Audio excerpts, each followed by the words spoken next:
I have some good news, Zaia. Sebastian will be so excited. Congratulations, you're pregnant. The doctor's words ring in my mind as I stare down at the test reports once again, as I leave the hospital. Sorry? I say, as I avoid bumping into someone, my heart skipping a beat as I place a hand on my stomach protectively, hurrying towards my awaiting car. My driver, Ethan, is waiting beside the sleek black car, and he opens the door for me, bowing his head. Thank you, I say as I get in gracefully. Where to, ma'am? He asks once he gets in the car. Home, I say, unable to suppress my smile, excitement bubbling through me. This is actually happening. I've been trying for a baby for 3 years, and finally, I am pregnant. I want to shout it from the rooftop, tell everyone that yes, I'm pregnant with the heir to the pack. But I contain my excitement. I need to tell Sebastian the good news first. Sebastian is the alpha of the Dark Hollow Falls pack. It is one of the largest packs on the eastern side of the state. However, with the large territory also comes the dangerous borders that roam with rogues, ready to tear apart anyone who gets in their way. Werewolves spend their entire lives searching and hoping to find their destined mates. As for me, I had a crush on Sebastian from the moment I had seen him when I was 11 years old. That crush never went away, and when he turned out to be my fated mate, it had been a dream come true, and we had married. He desperately wanted an heir, and which alpha doesn't? I had just turned 18 when I found him, but he was 31 at the time. Many other alphas have sons who are already being trained to become the next alphas at his age. Make haste, Ethan. I have a lot to do today, I say to the driver as I sit back against the plush leather seat. Reaching our large gated mansion, I step inside and head straight to the kitchen, my stilettos echoing on the wooden floors. I will cook his favorite pudding and place the reports underneath the plate. You may take the evening off, get some rest, I say to the maid, Emma. I'll cook for us tonight. Oh, thank you, Luna, she says, placing down the dish towel she had been holding. I am certain Alpha will absolutely be so happy if you make him his favorite dessert. Not to mention he doesn't like sweet things, but your pudding is something he can't resist. I can't help but smile at her words. Yes, Sebastian doesn't enjoy sweet things aside from me and the cream pie that he loves. My cheeks heat as I remember the first time he had told me that it's now his second favorite dessert, and in hopes of making his favorite dessert, I had asked him what his favorite was. Only for him to smirk and reply, you. I can't help but smile from ear to ear, the elated feeling creating a pleasant buzz around me as I get to work wanting everything to be perfect for his return. Hours pass, and when everything is almost ready, I change into something pretty and set up the dining table with candles and the food. Almost 9 p.m. he will be home soon. With the troubles that have surrounded our borders, as well as having to run the business, Sebastian often works until late into the night. But he would try to come home by 9:30 p.m. and continue working from home if necessary. I sit down on the chair, watching the clock tick away, the sound loud in the room's silence. Once again, I look down at my stomach, smiling softly as I await the return of my mate. Time passes slowly, and soon 11 o'clock comes and goes, but I'm not deterred. Maybe I will reheat the food again. I've just placed the reheated meals on the table when my head jerks up at the sound of footsteps, making my heart thud at the sudden sound. I look toward the door excitedly. Finally, he is home. The front door shuts, and a familiar faint scent of my mate hits my nose. I cast a swift glance at the clock on the wall. To my surprise, it's past midnight. I rush to the hall, the excitement of finally being able to tell him the good news filling me. There he is, in the dimly lit hall. He still looks as handsome as ever. 3.5 years on, he still makes my heart skip a beat whenever I see him. He loosens his black tie as he places his briefcase down, holding a few files in his hands as well. His bright blue eyes look tired as they meet mine, and I smile. Sebastian. I rush over to him, wrapping my arms around his neck. He catches me with one arm, but there's no enthusiasm. He must have had a really hard day. I don't mind. I know how stressful things are at work lately. Placing me back on the floor, he raises a brow as he looks down at me. Why are you awake at this time? He asks me in his deep, rugged voice. I was waiting for you. I wanted to have dinner together. There's something I wanted to tell you. I explain as I help him out of his jacket, brushing a piece of lint from his white shirt that is no longer as crisp as it was this morning. I've already eaten, he replies, surprising me as heads towards the living room. I have something to tell you. Okay, you go first, I say as he drops onto the sofa, stretching his long legs and resting his arm on the back of the sofa. I sit down beside him, knowing he would share something regarding the work meeting. After all, I am knowledgeable on these matters and he'd often get my opinion on his ideas. However, there's something off. There's a coldness in his eyes as he looks into mine. Sebastian looks down at the file in his hands before he tosses it on the table. The loud snap as it hits the table makes me jump. Read it. I take it uneasily and flip open the blank file, but the red words in bold print at the top of the first page make my blood run cold. Divorce agreement. I gasp as I quickly scan the document. That feeling becomes worse. This is a divorce agreement with our name on it. My entire body trembles as I look up at him, hurt and confused. I manage to blurt out as I look at the man I love from the bottom of my heart. What went wrong? Annalise is back, and she's rejoined the pack. I look up sharply. It's suddenly hard to breathe. But I am your mate, I whisper. How could he still care for Annalise? She was his past. We've been married for 3 years. Our marriage was a mistake from the very beginning. Back then, my father demanded that I marry my mate, but now I don't want to be bound by the goddess arrangement. I don't see the point of fated mates. My heart clenches. I look at his face, trying to understand what he's thinking, but there's nothing that reveals his feelings, and he has his walls up, blocking the mate bond. But your father, he dash. My mom is not my father's mate, but she still gave birth to me. She gave him a powerful alpha son, and even after he found his mate, he stayed by her side, rejecting his mate. I will never understand his reason for wanting me with my destined mate when he himself is proof that you don't need your mate. Those words are worse than being stabbed 1,000 times, and I can feel my eyes prickle with tears, the agony my wolf is feeling consuming me. Does he really think that is the truth? Annalise is my half-sister, and although she and Sebastian had dated, I know her truth, the real her that she hides behind her pretty face and doe eyes. Annalise only approached you because you were an alpha. Sebastian, she doesn't love you the way I do. She wants to be Luna Dash. He kicks the solid oak coffee table, making me jump as it's thrown over with a loud crash, hitting the wooden floor with a deafening bang that makes the ornaments in the glass cabinet shake. And what about you? You just want to be Luna, don't you? You knew that Annalise and I were in a relationship, yet you selfishly accepted the marriage anyway and betrayed your own sister by taking her man. You lied to me. She's told me everything. No, that's not true. Let me explain, Dash. Don't antagonize me, Zaia. You got what you wanted. You became my wife and Luna, but that wasn't enough for you. You forced Annalise from coming anywhere near this pack because you knew once she returned, I would learn everything. Yes, I did want Annalise to leave, but I never made her leave. She left of her own accord once she learned Sebastian had found his mate, but now, it's almost as if she has been planning her return all this time. Is she really enough to come between what we have?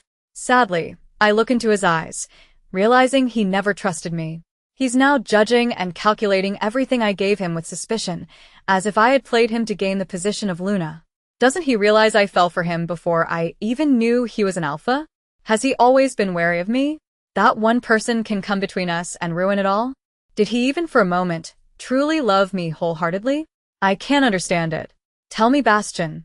If you didn't want me, then why did you make love to me? Why did you touch me like I was the only woman who mattered to you? Taking a deep breath, I ask him the decisive question. Sebastian, tell me, if it wasn't your father's request Dash, then I would have rejected you, and even now I will, for Annalise. My lips quiver, remembering how my father hadn't been happy with me marrying him. He never liked Sebastian's family, yet I had given it all up for him. My family, my inheritance, and my position, but it was clearly not enough for him. If he's able to cast me aside so easily, then what is my use? He exhales as if I'm an irritating child and takes out a lighter and cigarette. Sign the papers soon. I don't want this to drag out, he says. I stare down at the file as a single tear splashes onto the papers. What did you want to tell me? He asks. It's no longer important, forget about it, I say, thinking he will never see the papers that currently sit on the dining room table. If you have any concerns regarding the alimony, let me know. Your expenses will be covered, and you are welcome to stay in the pack. That hurts. No, there's no need. Everything is fine as it is. I will sign and have these returned to you immediately. I reply as I stand up, trying to hold myself together when my entire world has come crashing down around me. He pauses for a second and simply nods, uncaring about my heartbreak and agony that I know he can feel through the bond. Could he really cast me, his own mate, aside for another woman? The answer is in front of me, and although it is painful, the truth is yes, he could. You may remain here for tonight. It's late anyway. Annalise won't move in until everything is settled. I don't want her to feel uncomfortable. I stare up into his handsome face, trying to recognize the man I fell for. I smile bitterly and nod at him. Don't worry, I'll be gone. Say hi to Annalise for me. Chapter 2. Zaia. The following day dawns as gloomy and dark as the weight on my chest. Sebastian left last night. I had heard the front door slam shut, and I wonder if he went to Annalise. I stare at the divorce file in front of me. $5 million as alimony. It is not a small amount. He really wants me to leave so desperately, doesn't he? I toss the file onto the bed. I don't need his money. Nothing can make up for the pain of being rejected by my mate, the man I had given everything to. I push the rumpled bedding back and get out of bed, and stare at my reflection above my vanity. Staring back at me is the creamy skin with freckles and long ginger locks which, despite being hard to maintain, I never considered cutting because Sebastian liked it. My pouty lips aren't anywhere near as big as Annalise's, but the most prominent feature of mine is probably my amethyst-colored eyes. There was a time when every man wanted me. At college and university, all the young men wanted to date Zaia Toussaint.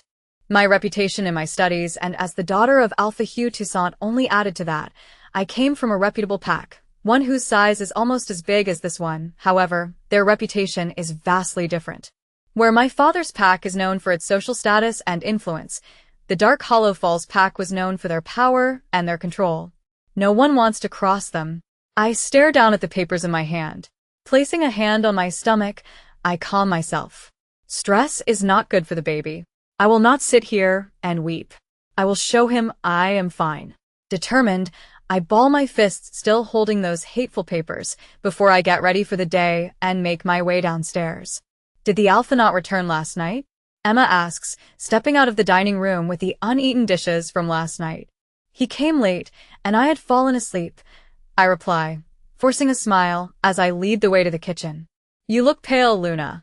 Are you all right? She asks as I make myself some cereal, even though I have no appetite. Before I can reply, my phone rings. It's Valerie Scott, my doctor and close friend. Hello. I answer, stepping away from the table and leaving the kitchen for privacy. Zaia, I'm sorry to bother you so early. I was taking a second look at your reports, and I want you to come back for a few additional checks. Valerie, is everything all right? I ask nervously. Don't worry, Zaia. Just come see me as soon as possible. I hang up, fear settling into the pit of my stomach, and I quickly hurry to leave, asking Ethan to have the car ready. Once in the car, I tell him to drive me to the hospital. He looks at me curiously as he obeys. Is everything okay, Luna? Oh yes, just going to go meet Valerie for brunch. It isn't a complete lie. Valerie is the head gynecologist at the hospital, and I'm glad she is the one who found out about my baby. We reach the hospital shortly after, and I thank Ethan, telling him to wait for me. The windy weather batters at me, and I'm happy to step into the warmth of the hospital entrance. Do you have another appointment, Luna? The lady at the front desk asks. Gossip will spread like wildfire, knowing I came to the hospital 2 days in a row. Oh no, I dash. She's here to see me. We both turn, relieved to see Valerie standing there in her white coat, with arms crossed. I see, the prying woman behind the counter says before she smiles and returns to her paperwork. The smell of disinfectant is strong in the halls. I think it's best to keep your pregnancy a secret for now, Valerie whispers to me as she strides down the hallway and opens her office door. I think so too. I agree, although my reasons are rather different. Once inside the comfort of her office, she tells me to lie down on the bed, so she can do a quick scan of my stomach. Since we are in her office, there is no screen opposite for me to be able to see the scan myself. However, with the frown on her face deepening, I dare not disturb her as she takes measurements, observing the screen. Finally, when she wipes the cold gel from my stomach and motions for me to get up, I ask her as I stand up, "Tell me, Valerie, what is it?" "You don't need to worry too much. There is nothing wrong with the pregnancy itself, but," she begins, but it's too soon to be relieved. "Come, take a seat." I oblige.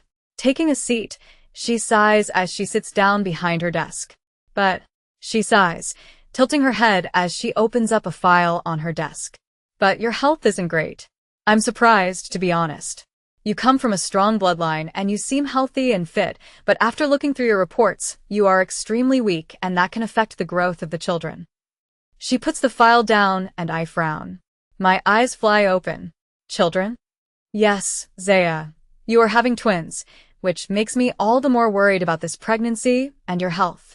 "Twins. I'd be happier if the divorce wasn't bothering me, but the doctor obviously doesn't share the excitement with me." She's worried. "Will I lose them?" I ask nervously. "The chances of miscarrying are extremely high, and until you are past your first trimester, I would say you need to rest as much as possible. Perhaps keeping this pregnancy news quiet, for now, will be better. I know the pack members will want to visit you if they find out that an alpha heir will soon be born." I nod in understanding, reaching for the file, and scan through it. I may not be a doctor, but I had studied medicine alongside business at university. How is it possible for my levels to be so low? I ask. She shakes her head. "It's beyond me, but I will give you some multivitamins, and we will keep an eye on you." "Thanks, Val. Can I ask a weird question? Does a rejection harm an unborn child?" I say quietly. She looks at me sharply, and I keep my chin up, hoping she doesn't see right through me. She sits back, pondering over it for a moment before she looks me straight in the eye, a calculating look in them. "No, Zaia, it won't harm the child, but it will surely hurt the mother, and if the mother is already weak, for example, like yourself, she may never be able to carry another child again." After bidding Valerie farewell, I don't return home. I'm too disturbed and unsettled to think straight. After what she told me, I am no longer sure what I should do. I have been debating what to do for the last hour. I had dismissed Ethan and decided to walk home, despite the weather. My mind is still in turmoil and a memory from long ago returns to me, making my heart squeeze. Flashback. "When we have a child, I hope that they look just like you." "Me?" I ask, surprised, as he pulls me into his lap and runs his fingers through my hair. "Yes, my beautiful fire pixie. And I hope they have hair just like you too," he replies, kissing my neck. My heart skips a beat as I tilt my head. I didn't really feel confident with my flaming orange hair, but Sebastian loved it, saying it reminded him of a phoenix. "Zion," he says as he caresses my cheek, but it's his next word that makes my eyes widen in shock. "That will be the name of our son." End of flashback. He was looking forward to our children so much. If I had gotten pregnant earlier, would everything have been different? Although I know he no longer wants me, I think I should at least try, for our children. Perhaps he'll rethink when he knows that we're going to have 2 beautiful babies. Perhaps he will reconsider the divorce. After all, as the father, he does have a right to know about them. A glimmer of hope enters my heart, and I head towards the pack hall. Sebastian would be working in his office at this time. The pack hall sits beside our mansion, separated only by a black gate. Our pack members live across town, and this is the one place where they can gather for meetings and important events. Making my way inside, I enter the code for the 3rd floor by scanning my fingerprint and make my way up the carpeted stairs. This floor is only for the ranked members of the pack, and no one is allowed up here without a pin. I muster my courage and square my shoulders, hoping that he might just reconsider throwing me out, when I spot none other than Annalise sitting on Sebastian's desk in an extremely short dress as she laughs at something he just said. For the first time, I wonder if Sebastian took a liking to me because I reminded him of my half-sister. Although Annalise is taller and slimmer. With her beautiful blonde hair and blue eyes, she is the angelic doll that anyone would be deceived by. I can't help but look at the ginger hair strands that fall over my shoulder. We are similar, yet different. "Oh, Seb, I can't help but be worried that you are really in love with my sister." Annalise's voice makes me look up sharply. A sliver of irritation rushes through me. I am still the Luna and his wife, and until I have signed those papers, he is still mine. How dare she? I'm unable to hold back the anger I feel as I stride down the carpeted hall. Don't be mistaken, Sebastian replies. I falter as Annalise laughs. The tinkling sounds like nails scraping down a chalkboard to me, and I clench my teeth as I stare through the gap in the door. So, are you saying in the past 3 years you never developed any feelings for her? There's silence, and I place my hand on the wall, hoping he doesn't shatter my resolve entirely. Not at all. It was simply a 3 years late rejection. Something I should have done long ago. His cold reply comes. My breath hitches, and I try not to let the overwhelming rejection squeeze at my heart. Oh, that makes me so relieved, especially considering we can finally return to how things used to be before she came between us. Through the gap in the door, I see Sebastian sitting there silently, a hard expression on his face as he looks distractedly out of the window. Are you listening to me, Seb? Sorry, What did you just say? I said, things will be just the way they were before she took everything from me. She runs her hands along his shoulders. I press a hand to my chest, wishing the pain away as Annalise continues to prattle on. You don't need to worry about anything. I mean, she couldn't even give you a child in these years. I'll have a baby for us. You deserve an heir, she says seductively. I wish I knew what I did to be treated like this. Memories of our time together fill my mind, and I shake my head. Yes, we married immediately when we found we were mates, but that's normal. Sebastian's father had been adamant, yes, but I never felt that Sebastian wasn't happy. He doted on me, complimented me, and I know he found me attractive. Then what happened? Sebastian, I was thinking perhaps we can go on a date to one of our old hot spring weekends? She purrs coquettishly. My husband sits forward, and my stomach churns when he places his hand on her bare thigh. I think that's an excellent idea. I step back, my heart screaming in pain, a pain no one will hear. I'm unable to stand here and watch them make a mockery of me. I can't do it. I can't tell him about my babies. What if he tries to take them away from me? Turning, I flee back to the steps and run down them, trying to hold back the tears that are threatening to fall, but I fail, and the damn wall comes crashing down, just like my life has come collapsing down around me. Chapter 3. Zaia. Once back home, everywhere I look I see him, see the life we built together here. Crippling pain consumes me at what I'm leaving behind, but I won't allow him to take more from me. I won't let him hurt the life growing inside me. These babies are as much mine as they are his, and I will do my best for them. I begin packing, taking only the bare essentials and dumping them into a suitcase. The quicker I am out of here, the better. I write a quick note to Emma, thanking her for her services. Picking up the divorce agreement, I sit down at the dining table. The silence in the house is deafening. Emma must have finished her work by now and left. With shaking hands, I sign the papers and close the file, and with it, the door to that chapter of my life. Plucking up my phone, I stare at my mother's number. I haven't called her in a while. Although she and my father are separated, she too had been against me marrying Sebastian. However, I know she'll understand me better than anyone. After all, my father left her for none other than Annalise's mother. My parents were destined mates, but my father had an affair with another woman, hence Annalise was born, mere days apart from me. My stepmother didn't only take away my mom's mate, she took my dad from me too. When I was little, we were close, but my stepmother didn't like it and always instigated him against me and tried to cause a rift between us. In the end, she succeeded. Even though I was raised with luxuries and given the best education, our relationship simply became a formality to him.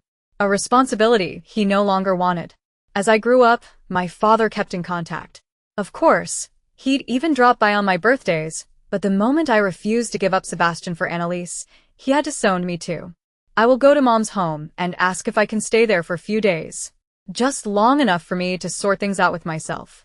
Tears trek down my face as I slip my wedding band from my finger and place it on top of the divorce file. Grabbing the handle of my suitcase, I pull it along, telling Ethan to bring the car. With a last, lingering glance down the hall, I take my leave. His betrayal from last night still echoes in my ears. The anger in his voice still haunts me. The memory of him and Annalise in the office still stings. I thought this pregnancy might save our bond, but I was a fool to think so. I should have known he would never believe me over her, when once again he accused me of lying to him. Stepping outside, I see the rain has stopped. A rainbow spreads across the sky, welcoming me with open arms, but I can't appreciate its beauty, not today. The weight on my shoulders is heavy, the pain already beginning to claw at my insides. A sharp pang in my chest almost brings me to my knees, my vision blurring. A soft whimper escapes my lips before I can contain it. The sound of a car door banging shut makes me look up. Bastian? Luna. Are you alright, Ethan? I nod, trying to remain strong. Yes. Please take me to my mother's home. Yes, of course, come Luna. He assists me into the car, placing my suitcase in the bag, and gets in the driver's seat. She lives on Oakmill Drive. I say weakly. I'm no longer able to hold back my tears as I stare at my home that now disappears from view. Yes, Luna, I will take you there immediately. He murmurs, his tone surprisingly gentle. His eyes meet mine in the rearview mirror, filled with a concern that is foreign to me. I rest my head on the window as we drive through town, the passing cars and people a blur. We reach my mother's street after a good 20-minute drive, and I point out her pale green door. The paint is peeling, and it looks more worn than I remember it, but it brings back a surge of nostalgia from my childhood. When was the last time I visited her here? It's been far too long. Ethan opens the door for me, before he quickly goes to grab my suitcase and carries it to the front door for me. When he places my suitcase down, I pass him an envelope. He looks at me, surprised. What is this, ma'am? Just a token of my gratitude for all you have done. Luna? Goodbye, Ethan. I say. He hesitates but nods and takes his leave. I see the curtains twitch in a few of the windows. In this small winding street, everyone is always curious when an unfamiliar face shows up, especially when it's in a luxury car which doesn't fit here. I wait for him to drive away before taking a deep breath and knock on the door. My nerves are playing up, and I'm beginning to doubt my decision. Maybe I should just check into a hotel. I shouldn't have come here. I'm about to grab my suitcase and run, when the door is pulled open and I find myself staring into my mom's gray eyes. Mom. Zaia. She replies, shocked. Her eyes fall on the suitcase before she looks searchingly into my eyes. Is everything all right? I'm unable to reply, my eyes welling with tears. She picks up my suitcase, glances around the street, and beckons me inside, closing the door on the prying eyes that may be watching us, and pulls me into a comforting hug, and I finally break down, sobbing my heart out at my broken marriage and the loss of my mate. 10 minutes later, I am sitting on the worn-out settee in the small living room, blowing my nose on a tissue as I sniffle. Does he know you are pregnant? Mom asks as she rubs my back, her lips pursed, frowning deeply. I shake my head. No, there's no point, Mom. He is completely smitten with Annalise now that she's back. I don't think I should use these babies to trap him in a marriage he clearly wants no part in.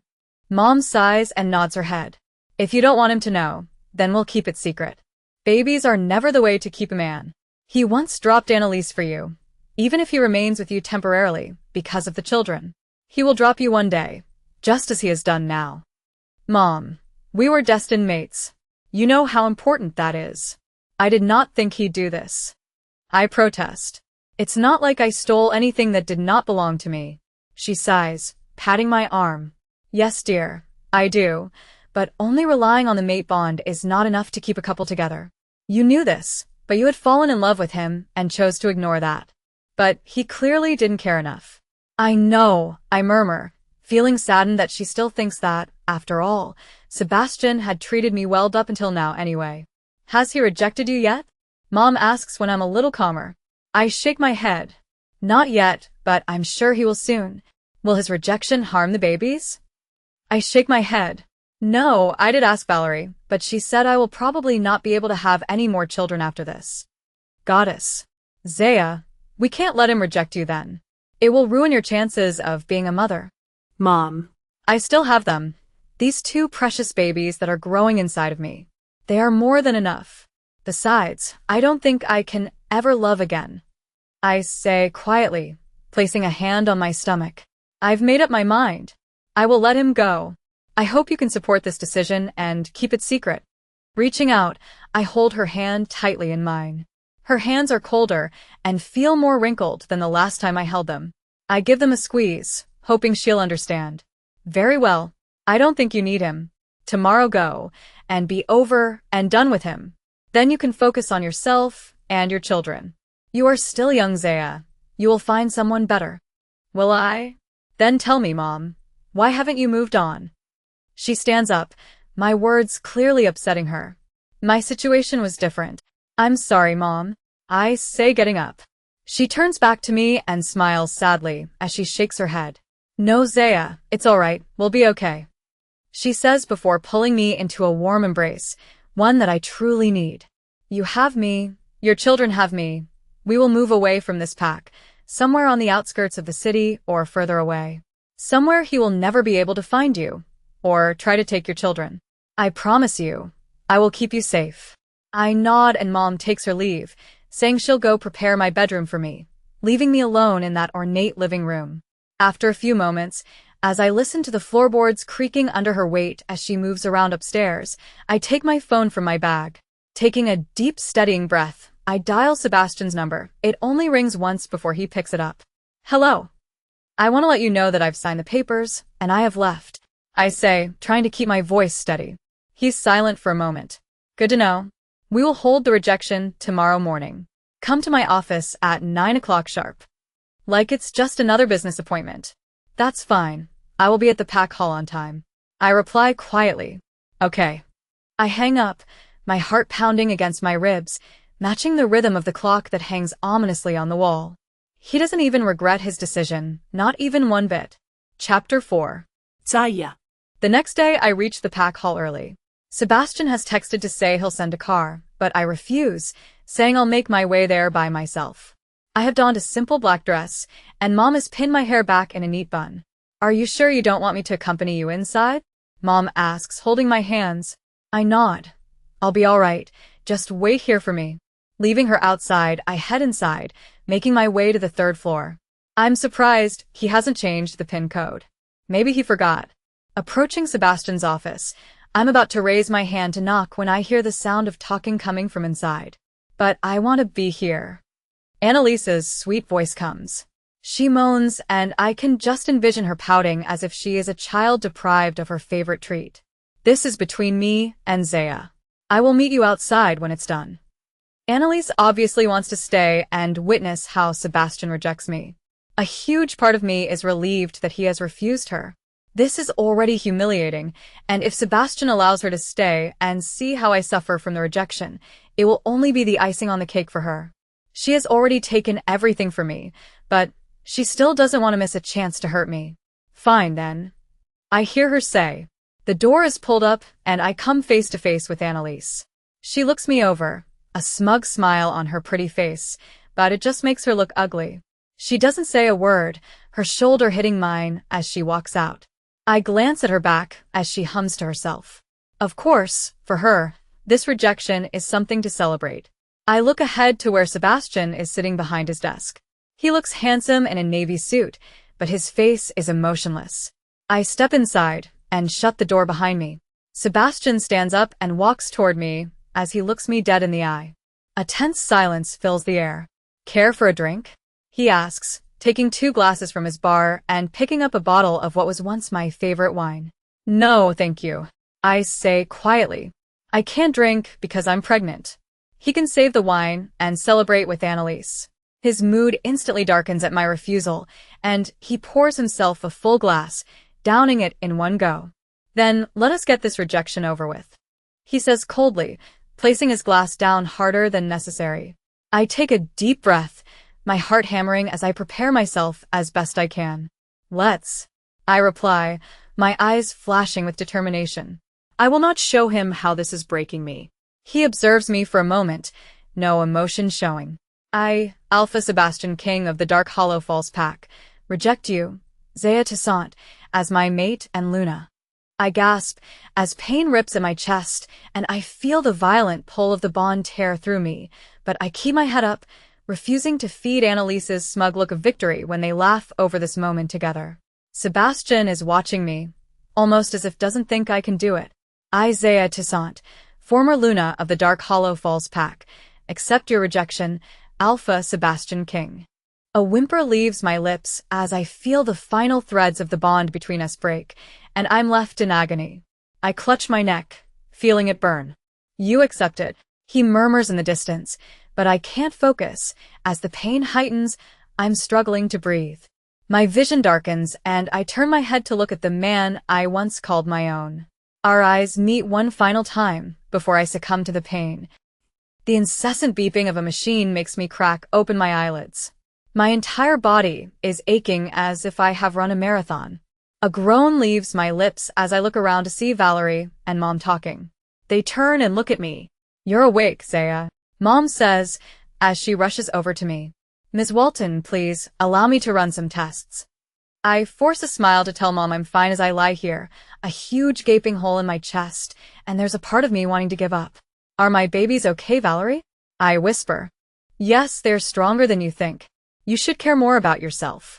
You are still weak and your blood pressure is low." Valerie scolds. "So, he rejected you and you let him? Why didn't you tell him you are pregnant?" Mom shuts the door, keeping watch as she looks over at us tentatively. "He wouldn't have cared," I reply, turning my head away, trying to hide my tears. A tense silence falls as she finishes her tests. "Well, you are lucky enough that you aren't worse off. You'll feel weak for a while, but keep your energy up and do not stop eating. In a few weeks, you may feel better physically, but mentally, I can't say." "Thanks, you saved me again. Can I ask you to not tell anyone about my pregnancy? Even to Sebastian the alpha. I will go far away," I say quietly. I can't call him Sebastian anymore. She pauses, her pen pressed against the paper on her clipboard before she sighs and nods. "I figured as much, but are you sure, Zaia? You are still our Luna." I smile bitterly. Luna? "That is not my title anymore." She places her clipboard down, tilting her head. "You will always be Luna to me, and for many in this pack. Believe me." "I'm not so sure anymore. When can she leave the hospital?" Mom asks. "I would say she can leave, but when she does, please be aware that she needs bed rest. At least 2 weeks. Please." "Don't worry, I will make sure she does." Mom says firmly. "We will leave this place." "Where will we go?" I ask quietly. "Anywhere but here. If you don't want him to know, then we must leave before he realizes you are carrying his children." I nod. "Yes, that's best. Okay, I will go call a cab. I won't be long. Take care of her, doctor." Mom promises, before she hurries from the room. Valerie sighs. "Are you certain about this?" "Yes," I reply, staring blankly at the wall ahead. I feel dead inside. She pats my shoulder, sighing heavily. Her pager beeps. "I will be back," she says, giving me a small smile before she hurries from the room, and I'm left alone. A part of me had hoped Sebastian would come to visit me. I fainted in front of him, but he really is happy to be rid of me. Suddenly the door is pulled open, and for a split second, my heart leaps, thinking maybe, just maybe, it is him, but to my dismay, it's Annalise who saunters in. "Oh, so it's true. You pretended to faint just so you could gain sympathy and delay the rejection." She sneers contemptuously. I bite the inside of my cheek as I look back at her. "Don't worry, he rejected me and I accepted it. You won." I try to hide my pain. For a mere second, she looks surprised before she smiles gleefully. "Oh, well, that's great," she says, strutting over to the bed. "There is no place for you in our lives, especially since we're going to become parents soon." I gasp, unable to hide my hurt as I stare at her stomach as she strokes it gently. What? "He had cheated on me. Does it hurt? Knowing your man was busy with me when you were playing a good little wife at home." She taunts. "What do you think was happening all those nights? He came home late." I open my mouth, about to reply, not wanting her to see how much she is hurting me when I hear Mom cursing. Look, a filthy cockroach made its way into the hospital room. "The entire place needs sterilizing," she says, making Annalise spin around. "Do you mean me?" she asks accusingly. Of course I did. I have never seen an uglier roach in my life. "You look just like your mother." Mom sneers, planting her hands on her hips. "Do you think just by putting on some makeup and pretty clothes that you will become pretty? Your true colors show through.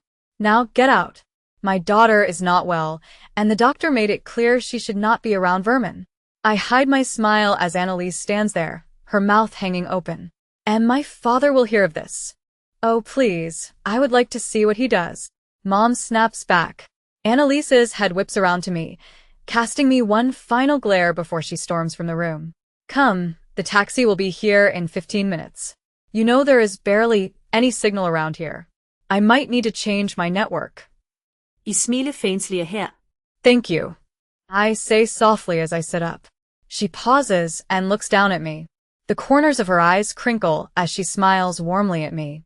What else are mothers for? I will always be right here. She says gently as she helps me off the bed. Now come, we will head down. I nod, allowing her to lead the way from the hospital. I feel stares on me, but I don't bother looking back. I will only look forward. Sebastian and Annalise can stay happy together. You and Annalise, he's all yours. Chapter 5. Sebastian. Are you still brooding? You know, Seb, I'm tired of having to nag you to get stuff done when you were always on top of it all. Why, even reject her if you can't deal with it. I look up at Jai, my beta, and also my best friend, but I choose not to answer him. It's been 4 months since she accepted my rejection and left this pack. I didn't think she'd accept it. I mutter, flipping my phone distractedly between my fingers. Jestofs. Yeah, you just decided to hurt her for no real reason, and wanted her to beg you to keep her? You hurt her by going back to your ex. I know, but what I don't get is why did she accept it so easily? I've known Zaia since before I found out she was my mate. She's always been a girl determined to get what she wanted, and she had always had a crush on me. How could she simply just walk away, without even trying to fight for me? It left me feeling as if she was in a hurry to get rid of me. You know, man, since we're on the topic, you really need to talk to Annalise and stop her from coming to the pack hall. And why should I do that? I ask, raising an eyebrow. He shakes his head. It's one of the reasons I'm here as your beta. Everyone wants me to talk to you. Spit it out. I growl. He looks at me seriously. She causes problems with everyone here. The cleaning staff, the cooks, the guards, even the gardener's man. She's trying to tell them how to do their jobs. I swear, since she's joined the pack, she's become even worse of a nightmare. Well, I'm sure they can deal with her.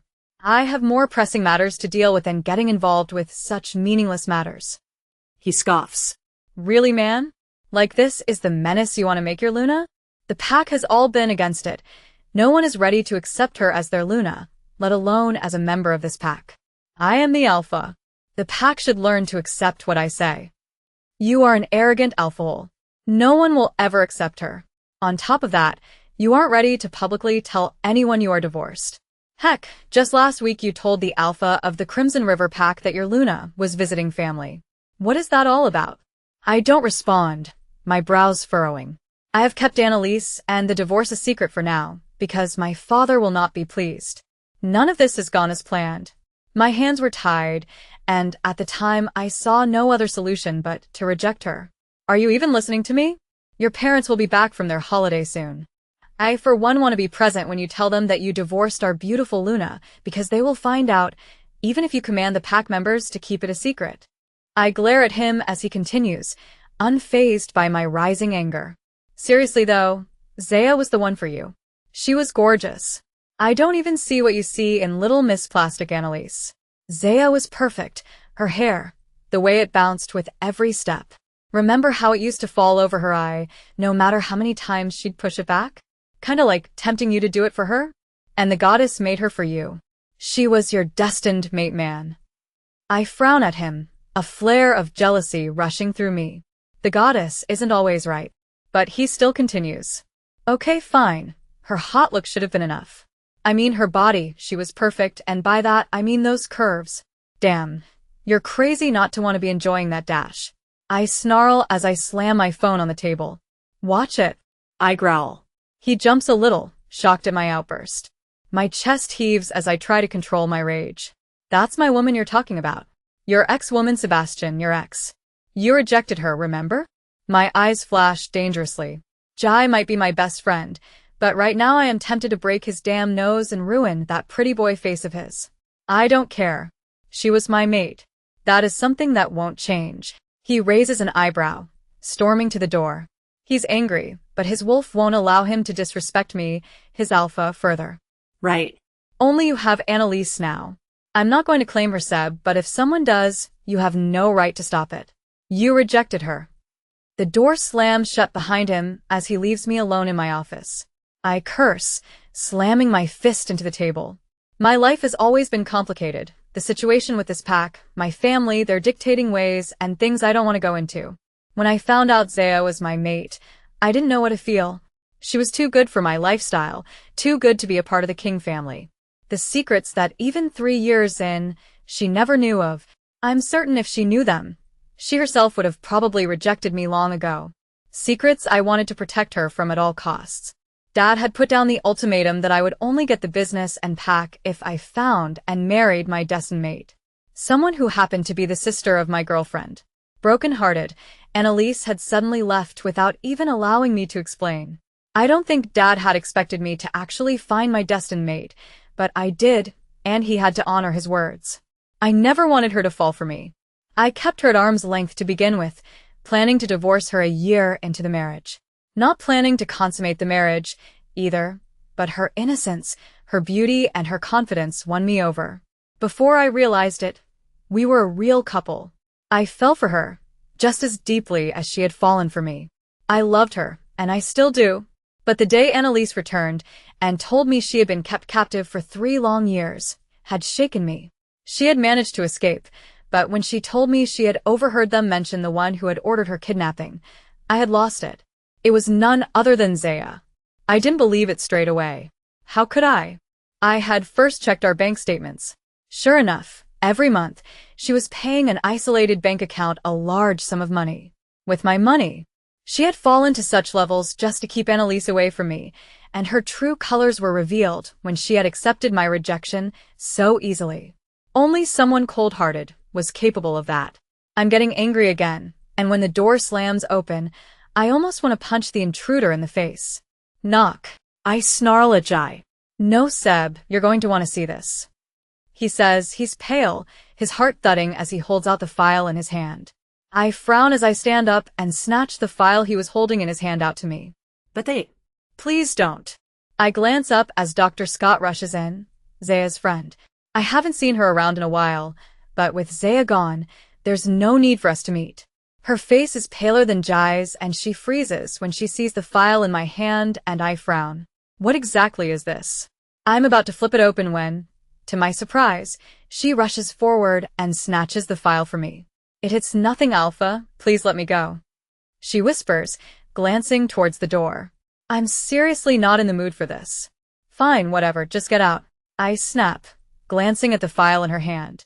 No, Jai says, stepping in front of the door and blocking her path. Trust me, man, you will want to see that file. I cock a brow and look between them. Just show me the file, doctor. Please don't do this. Client privacy is not a joke. She exclaims. That report involves him. She is his wife. Jai says coldly. She's not his wife anymore.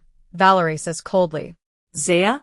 My eyes snap to the file in her hand before I step out from behind my desk.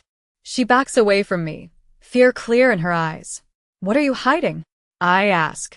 Is Zaia all right? Right after she had accepted the rejection, she passed out. I had caught her before she hit the floor. I was about to take her to the hospital, but I was also in pain from the rejection, and Jai had taken her instead. I had wanted to visit, but her mother had refused me, saying I had done enough damage. Annalise had offered to go, and Zaia and her mother had simply humiliated her. She had come back in tears. I know Zaia had been to the hospital the day before the rejection as well. Was she sick? Was that why she rejected me? A sliver of worry and guilt rushes through me, and I snatch the file from Valerie. Please, Alpha, she begs.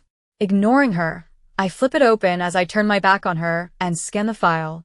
My heart thuds as I stare at the top of the report. Positive pregnancy result. I scan the rest of the file. Never have I read anything faster in my life. Jai and Valerie's arguing in the background fades away as my heart beats violently. Pregnant. Twins. High risk. I look up at the shouting duo, my ears ringing with the revelation, and just as Annalise rushes in, I choke out the words that I can barely believe myself. Zaia's pregnant.